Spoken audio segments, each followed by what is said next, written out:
So ಆತ್ಮೀಯ ಸ್ನೇಹಿತರೆ, ಇವತ್ತು ನಡೆದಿರ್ತಕ್ಕಂತಹ ವಿಜ್ಞಾನ ಪ್ರಶ್ನೆ ಪತ್ರಿಕೆ 10ನೇ ತರಗತಿಯ ಒಂದು ವಿದ್ಯಾರ್ಥಿಗಳಿಗೆ ಆ ಒಂದು ಪ್ರಶ್ನೆ ಪತ್ರಿಕೆಯ ಉತ್ತರಗಳನ್ನು ನಾವು ಈ ವಿಡಿಯೋದಲ್ಲಿ ನೋಡ್ತಾ ಹೋಗೋಣ.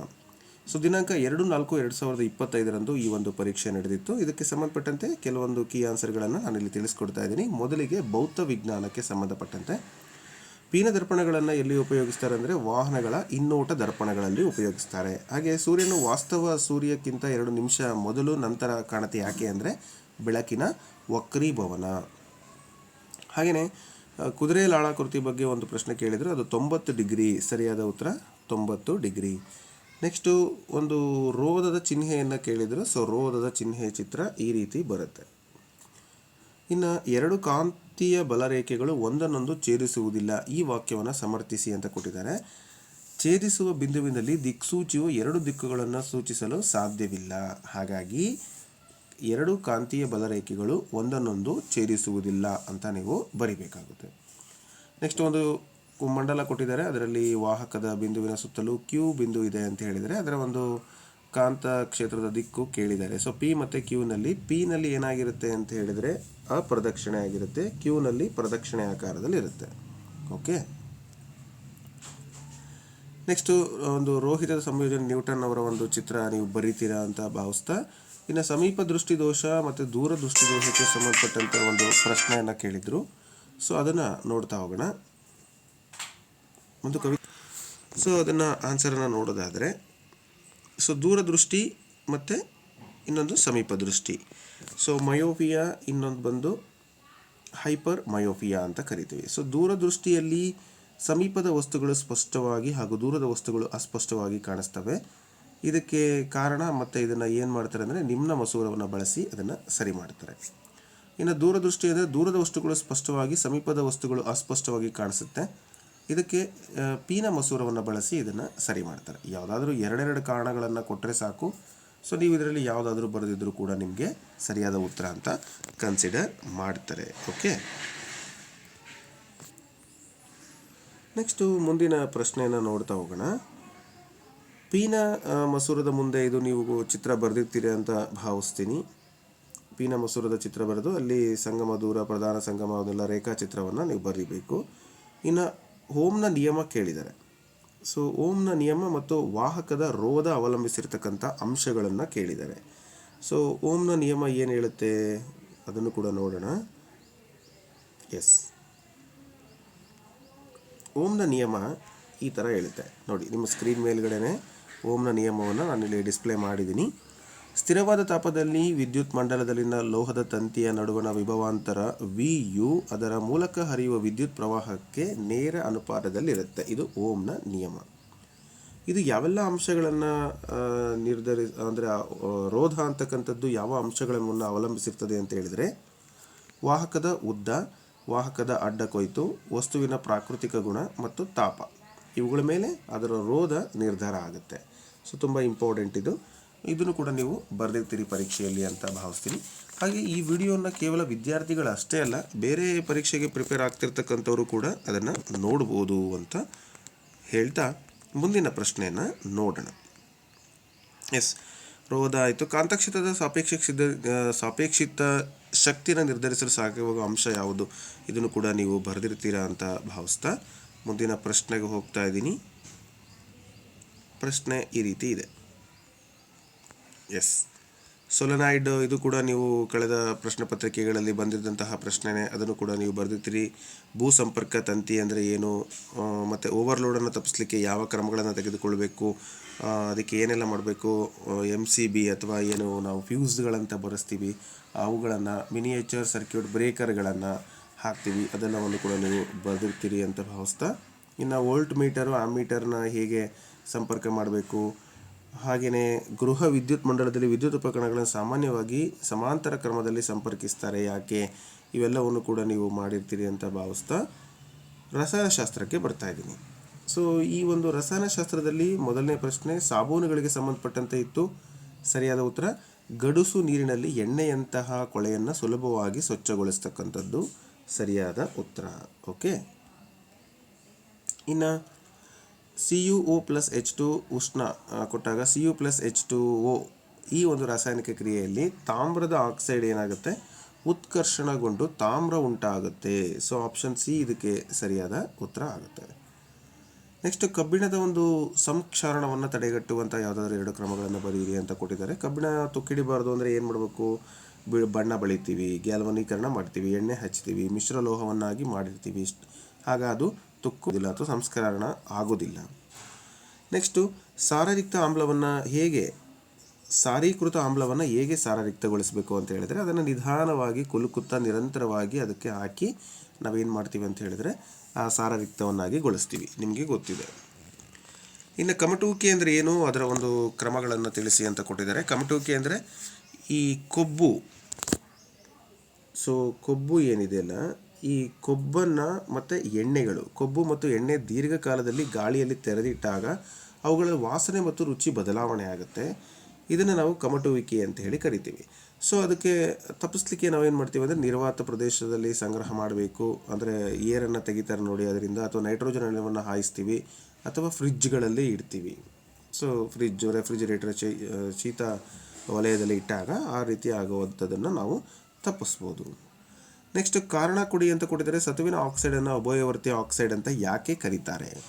ಆಮ್ಲ ಮತ್ತು ಪ್ರತ್ಯಾಮ್ಲದ ಜೊತೆ ವರ್ತಿಸುತ್ತೆ, ನೀರು ಮತ್ತು ಲವಣವನ್ನು ಉತ್ಪತ್ತಿ ಮಾಡುತ್ತೆ, ಹಾಗಾಗಿ ಅದನ್ನು ನಾವು ಉಭಯವರ್ತಿ ಆಕ್ಸೈಡ್ ಅಂತ ಕರೀತಾರೆ. ಸೋಡಿಯಂ ಲೋಹವನ್ನು ಸೀಮೆ ಎಣ್ಣೆಯಲ್ಲಿ ಯಾಕೆ ಸಂಗ್ರಹ ಮಾಡಿರ್ತಾರೆ? ಇದು ಕೂಡ ತುಂಬ ಸಿಂಪಲ್. ಸೋಡಿಯಂ ಗಾಳಿಲಿರ್ತಕ್ಕಂಥ ಆಮ್ಲಜನಕದೊಂದಿಗೆ ಬೇಗ ವರ್ತಿಸಿ ಹೊತ್ತಿ ಹುರಿಯುತ್ತೆ, ಜೊತೆಗೆ ಅದು ಸೋಡಿಯಂ ಆಕ್ಸೈಡ್ ಆಗಿ ಪರಿವರ್ತನೆ ಆಗುತ್ತೆ. ಅದಕ್ಕಾಗಿ ಅದನ್ನು ರಕ್ಷಣೆ ಮಾಡಲಿಕ್ಕೆ ಸೋಡಿಯಮನ್ನು ಸೀಮೆಎಣ್ಣೆಯಲ್ಲಿ ಸಂಗ್ರಹ ಮಾಡಿಟ್ಟಿರ್ತೀವಿ. ಇನ್ನು ಚಿನ್ನವನ್ನು ಆಭರಣ ತಯಾರಿಕೆಯಲ್ಲಿ ಯಾಕೆ ಬಳಸ್ತಾರೆ ಅಂತ ಹೇಳಿದರೆ, ಚಿನ್ನ ಅಂತಕ್ಕಂಥದ್ದು ತನ್ಯ ಮತ್ತು ಕುಟ್ಟಿಯ ಗುಣಗಳನ್ನು ಹೊಂದಿದೆ, ಜೊತೆಗೆ ನೀರು ಗಾಳಿಯೊಂದಿಗೆ ಇದು ವರ್ತಿಸೋದಿಲ್ಲ, ಅದಕ್ಕೆ ಹೇಳ್ತಾರೆ ಚಿನ್ನ ಅಂತ ಕರೀತಾರೆ. ಇಲ್ಲಾಂದರೆ ತಗಡು ಅಂತ ಕರೀತಾರೆ. ತಗಡು ಅನ್ನೋದು ಬಯೋವರ್ಡ್, ಯಾಕಂದರೆ ಅದು ಗಾಳಿಲಿರ್ತಕ್ಕಂಥ ನೀರಿನ ಜೊತೆಗೆ ವರ್ತನೆ ಮಾಡಿ, ಆಮ್ಲಜನಕದೊಂದಿಗೆ ವರ್ತನೆ ಮಾಡಿ ಅದೇನಾಗುತ್ತೆ, ಕಬ್ಬಿಣದ ಆಕ್ಸೈಡ್ ಆಗಿ ಕನ್ವರ್ಟ್ ಆಗಿಬಿಡುತ್ತೆ, ಉಪಯೋಗಕ್ಕೆ ಬರಲ್ಲ. ಬಟ್ ಚಿನ್ನ ಹಾಗಲ್ಲ, ಮಣ್ಣಲ್ಲಿದ್ದರೂ ಚಿನ್ನನೇ, ಕೈಯಲ್ಲಿದ್ದರೂ ಚಿನ್ನನೇ. ಸೊ ನೆಕ್ಸ್ಟು, ಘನ ಸ್ಥಿತಿಯಲ್ಲಿ ಅಯಾನಿಕ್ ಸಂಯುಕ್ತಗಳು ತಮ್ಮ ಮೂಲಕ ವಿದ್ಯುತ್ತನ್ನು ಹರಿಯಲು ಬಿಡೋದಿಲ್ಲ. ಯಾಕೆ ಅಂದರೆ ಅವು ಜಲೀಯ ಮತ್ತು ದ್ರಾವಣ ಸ್ಥಿತಿಯಲ್ಲಿ ಮಾತ್ರ ಅಯಾನುಗಳನ್ನು ಉಂಟು ಮಾಡಿ ಏನು ಮಾಡ್ತವೆ ಅಂತ ಹೇಳಿದ್ರೆ ಅಯಾನುಗಳನ್ನು ಪಾಸ್ ಆಗೋಂಗೆ ಮಾಡ್ತವೆ. ಅದಕ್ಕಾಗಿ ಆ ಒಂದು ಕಾರಣ ವಿದ್ಯುತ್ ಹರಿಯೋದಿಲ್ಲ. ಇನ್ನು ಉತ್ಕರ್ಷಣ ಅಪಕರ್ಷಣ ನೀವು ಬರೆದಿರ್ತೀರಿ ಅಂತ ಭಾವಿಸ್ತಾ, ವಿದ್ಯುತ್ ವಿಭಜನೆಯ ಶುದ್ಧೀಕರಣ ಈ ಒಂದು ಚಿತ್ರ, ಅದರಲ್ಲಿ ಕ್ಯಾಥೋಡ್ ಕಲ್ಮಶಗಳನ್ನು ತೋರಿಸಿ ಅಂತ ಹೇಳಿದರೆ ನಾನು ಚಿತ್ರವನ್ನು ನಿಮಗೆ ಡಿಸ್ಪ್ಲೇ ಮಾಡಿದ್ದೀನಿ. ಸೊ ಈ ಚಿತ್ರವನ್ನು ನೀವೆಲ್ಲರೂ ಕೂಡ ಬರೆದಿದ್ದೀರಿ ಅಂತ ಭಾವಿಸ್ತೀನಿ. ಅದರಲ್ಲಿ ಪ್ರಮುಖವಾಗಿ ಈ ಒಂದು ಕ್ಯಾಥೋಡು, ಇಲ್ಲಿ ಕಲ್ಮಶಗಳು ಇಲ್ಲಿ ಉಳ್ಕೊಂಡಿರ್ತವೆ, ಅವುಗಳನ್ನು ನೀವು ಬರೆದಿದ್ದೀರಿ ಅಂತ ಅಂದ್ಕೊಳ್ತಾ ಮುಂದಿನ ಪ್ರಶ್ನೆಯನ್ನು ನೋಡ್ತಾ ಹೋಗೋಣ.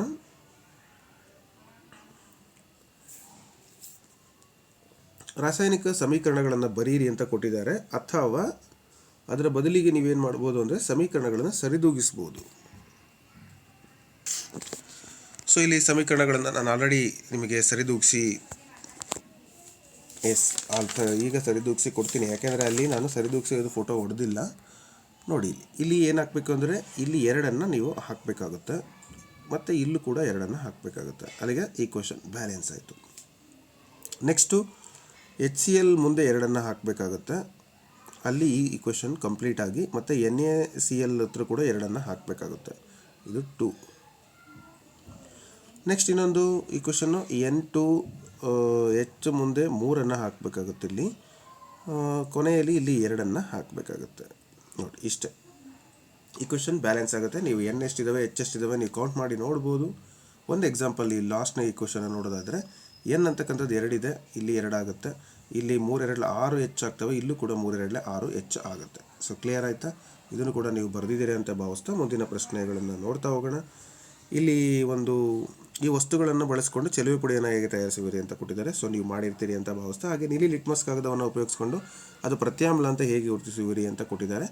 ನೀಲಿ ಲಿಟ್ಮಸ್ ಕಾಗದವನ್ನು ನಾವು ಪ್ರತ್ಯಾಮ್ಲದಲ್ಲಿ ಎದ್ದಿದಾಗ ಅದು ನೀಲಿಯಾಗೇ ಇರುತ್ತೆ, ಕೆಂಪಾಗಿ ಪರಿವರ್ತನೆ ಆಗೋದಿಲ್ಲ, ಅದರಿಂದ ನಮಗೆ ಅದು ಪ್ರತ್ಯಾಮ್ಲ ಅನ್ನೋದು ಗೊತ್ತಾಗುತ್ತೆ. ಹಾಗೆ ಯಾವ ಸಂದರ್ಭದಲ್ಲಿ ಒಬ್ಬ ರೈತ ತನ್ನ ಕೃಷಿ ಭೂಮಿಯಲ್ಲಿ ಮಣ್ಣಿನ ಅರಳಿದ ಸುಣ್ಣವನ್ನು ಬೆರೆಸುತ್ತಾನೆ? ಸೊ ಆಮ್ಲೀಯತೆ ಹೆಚ್ಚಾದಾಗ ಅವನು ಅದನ್ನು ಬಳಸ್ತಾನೆ ಅಂತಕ್ಕಂಥದ್ದು ನಿಮಗೆ ಗೊತ್ತಿದೆ.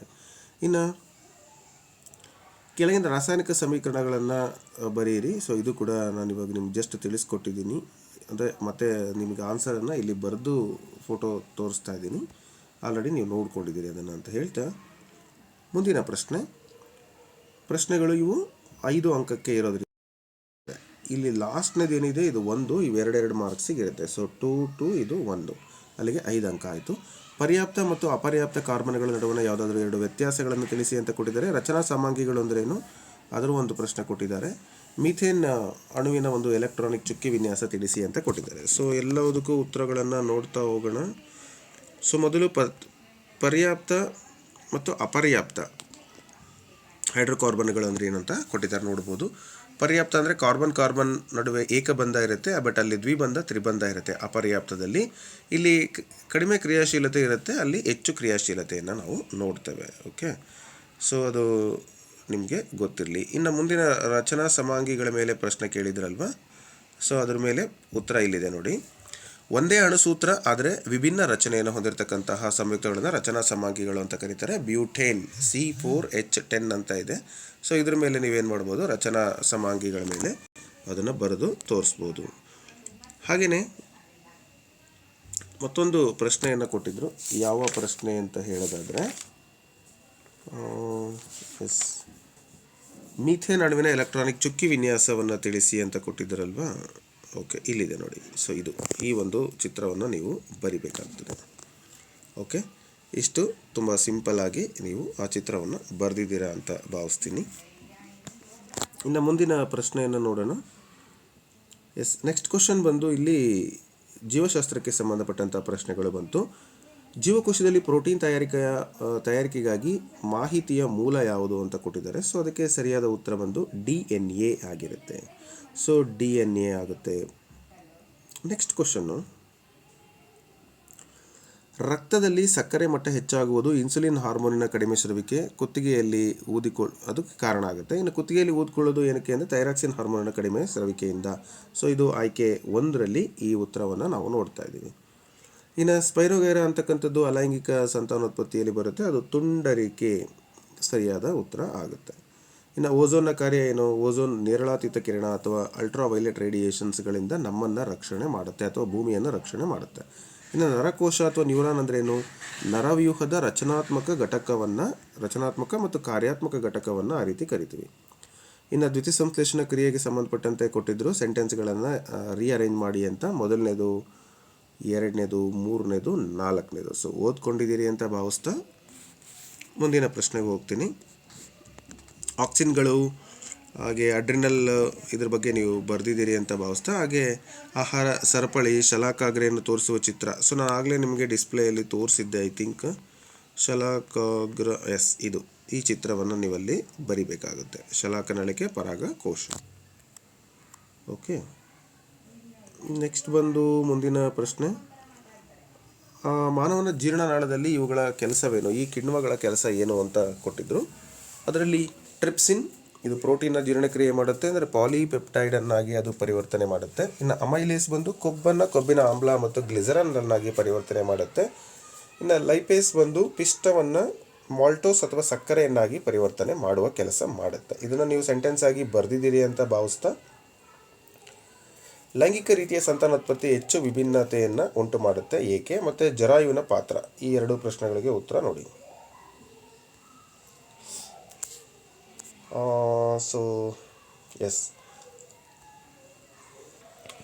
ಅದಕ್ಕೆ ಸಂಬಂಧಪಟ್ಟಂತೆ ಕ್ರೋಮೋಸೋಮ್ಗಳಿಗೆ ಸಂಬಂಧಪಟ್ಟಂತೆ ಒಂದಷ್ಟು ವಿವರಣೆಯನ್ನು ಕೊಟ್ಟಿದ್ದಾರೆ. ಸೊ ಅಲ್ಲಿ ಉತ್ತರವನ್ನು ನೀವು ನೋಡ್ಬೋದು. ಇನ್ನು ಜರಾಯುವಿಗೆ ಸಂಬಂಧಪಟ್ಟಂತೆ ಕೂಡ ಕೊಟ್ಟಿದ್ದಾರೆ, ಅದನ್ನು ಕೂಡ ಇಲ್ಲಿ ನೀವು ನೋಡ್ಬೋದು. ಇದು ಗರ್ಭಕೋಶದ ಒಳಗೋಡೆಗಳಿಗೆ ಹೊಂದ್ಕೊಂಡಿದ್ದು ವಿಲೈಗಳನ್ನು ಹೊಂದಿದೆ. ತಾಯಿ ಒಂದು ಗರ್ಭದಲ್ಲಿ ತಾಯಿಯಿಂದ ಮಗುವಿಗೆ ಎಲ್ಲ ಜೀವಸತ್ವಗಳನ್ನು ಅಥವಾ ಅಂಶಗಳನ್ನು ಪೂರೈಕೆಯನ್ನು ಮಾಡುವಂಥ ಕೆಲಸ ಮಾಡುತ್ತೆ. ಸೊ ಅದು ಅದಕ್ಕೆ ಸರಿಯಾದ ಉತ್ತರ ಆಗುತ್ತೆ. ನೆಕ್ಸ್ಟ್,